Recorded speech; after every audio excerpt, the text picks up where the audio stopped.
Right, question 3. Find the set of values. Turn the microphone the right way around. Find the set of values for x for which 4x minus 5 is greater than 15 minus x. Just 2 marks. It's just a linear inequality. You just solve it like an equation. I always make sure I get my x's positive. Because if you do end up with negative x's, then you have to divide by a negative number and flip the inequality sign.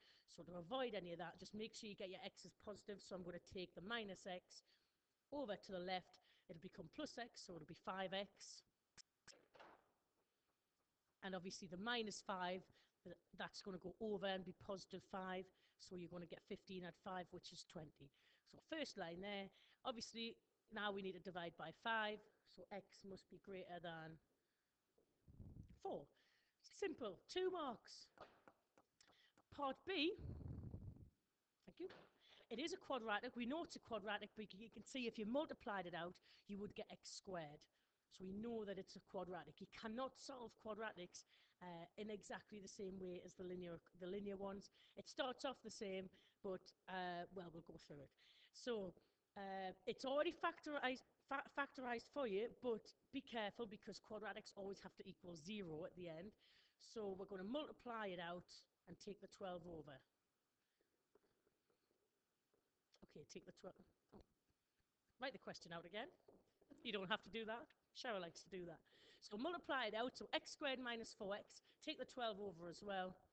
Right, quadratics must, I know I'm going to say equal 0, but we're going to treat it like the equation. Factorize. They're always going to factorize in core 1. You're not going to be expected to use the formula.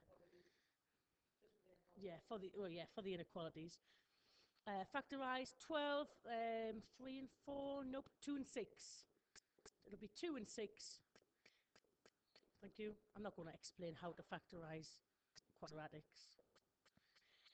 We want minus 4x, so that means I need plus 6 of them. Oh no, minus 6 of them, plus 2 of them. And that would give us minus 4, and that multiplies to give you minus 12. That's correct. Now, what people then do, which, you know, they write, they're used to solving quadratic equations, so they write x equals minus 2 and x equals 6.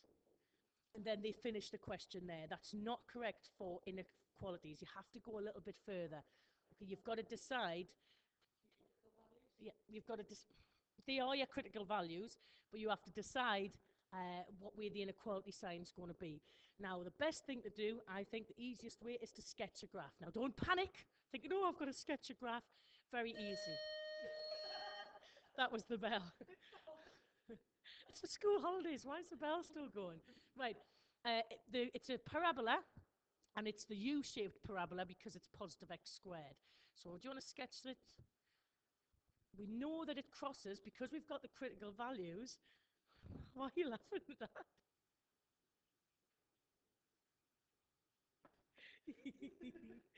Why are you laughing at it? Right. Why are you laughing? Still the bell.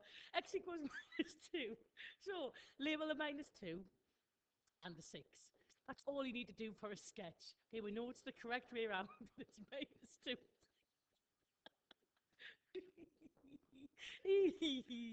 Eat stage names. Oh, I can't remember where I was. Right. Go back to the original question when you multiplied it out. No, that bit, yeah. We want to know when that is greater than 0.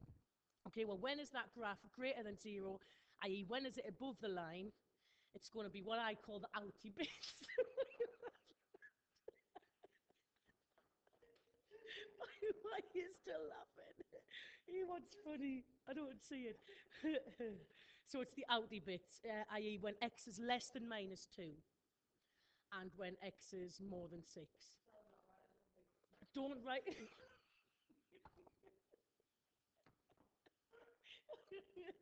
Can we pause it?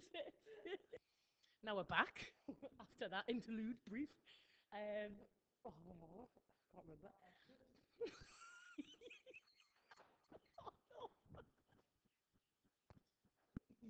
Let's try and do this without having a fit of laughter. I didn't know what they're called. Inequalities were that funny. Right, that is the final answer.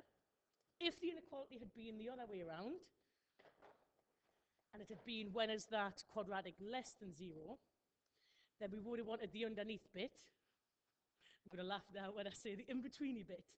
So that would be x is more than -2 and less than 6. And we actually write that as one inequality together. But it's not that bit, so don't do that. Because it's the outy bits and the separate bits, we write it as two separate ones. The red bit is the correct answer. Thanks, Cheryl. So we write it as two separate ones. X is less than -2, x is greater than 6. Don't write that together, right? That's wrong. You have to write it as two separate ones because they're two separate bits. Cross that blue bit out. I know you've put a cross there, but it looks like it might be correct. Okay, that bit's wrong. Oh, eventually, that's that question finished. 6 quite difficult marks there.